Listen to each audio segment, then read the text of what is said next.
संघर्ष की तपिश में तपकर चमका भाग्य, बालकृष्ण मिश्र बने असिस्टेंट प्रोफेसर। दादा की अधूरी इच्छा अब हुई पूरी।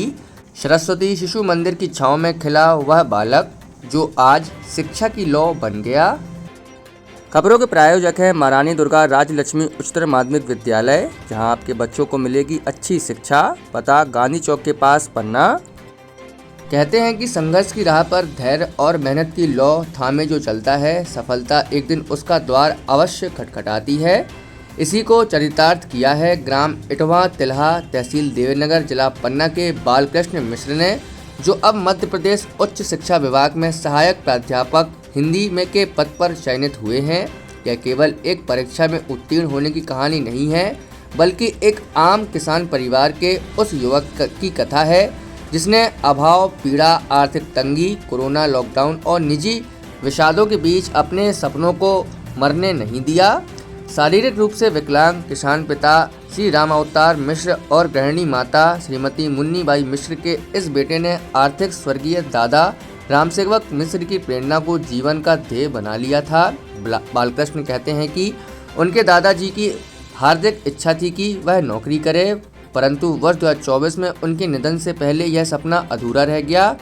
अब जब सफलता मिली है, बालकृष्ण मानते हैं कि यह उन्हीं के आशीर्वाद का फल है।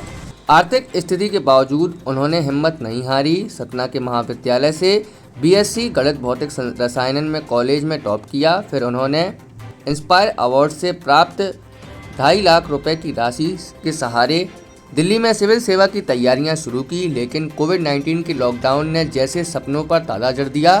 इस कठिन दौरान में उन्होंने न बिजली के भरोसे रहकर पढ़ाई छोड़ी, न भोजन के अभाव में आशा छोड़ी।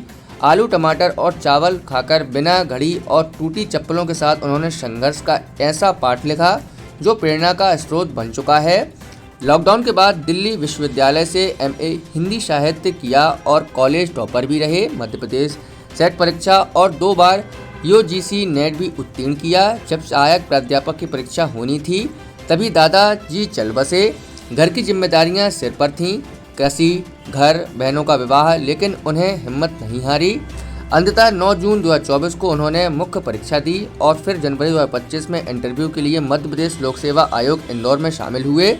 परिणाम में 5 माह की विलंब के बाद हाल ही में जब सफलता की घोषणा हुई तो एक और आंखों से आंसू छलक पड़े, वहीं भीतर आत्मविश्वास का सागर हिलोरें मारने लगा। बहुत बहुत धन्यवाद आप सभी का। पिछले 3 दिनों से मुझे आपके बहुत सारे शुभकामना और बधाई संदेश प्राप्त हुए। इसके लिए मैं आपका तहे दिल से शुक्रिया अदा करता हूं। और जहां तक बात मेरी सफलता की है, तो वास्तव में यह चरण लंबा रहा है। सितंबर 2019 से प्रारंभ हुई यह यात्रा आज असिस्टेंट प्रोफेसर के पद के लिए समाप्त हुई। इस यात्रा के दौरान विभिन्न चुनौतियाँ भी आईं। कोरोना लॉकडाउन में परिस्थितियां बहुत विपरीत हो गई, लेकिन फिर भी मैंने साहस नहीं खोया। मेरे परिवार वालों ने, मेरे गुरुजनों ने मुझ पर भरोसा रखा, मुझे मार्गदर्शित किया और सबसे प्रेरणा के स्रोत, प्रेरणा के पुंज मेरे दादाजी, जिन्होंने मुझे आगे बढ़ने के लिए हमेशा प्रेरित किया। लेकिन मेरे जीवन की त्रासदी यह रही कि मुख्य परीक्षा के पहले ही उनका निधन हो गया और मैं उनके जीते जी कुछ नहीं कर पाया। लेकिन हाँ, मैं आज भी पूरा श्रेय उन्हीं को देना चाहूँगा, क्योंकि उन्हीं के आशीर्वाद से आज मैं सफल हुआ हूँ और मैं उनके चरणों में, वो कहीं भी होंगे, कोटि कोटि वंदन करता हूँ कि उन्होंने मुझे इस लायक बनाया। और यदि आप लोग भी सफल होना चाहते हैं तो मैं इतना ही कहूँगा कि आप लोग भी धैर्य, साहस और कर्म की निरंतरता बनाए रखिए। गीता का स्थित प्रज्ञ का जो दर्शन है, उसके अनुसार अपने कर्म करते रहिए, सफलता जरूर मिलेगी। मैं अंत में अपने उन तमाम दोस्तों और सहयोगियों का भी बहुत बहुत धन्यवाद करता हूं जिन्होंने इस मार्ग में मेरी मदद की। आप लोगों को पुनः एक बार बहुत बहुत धन्यवाद। नमस्कार।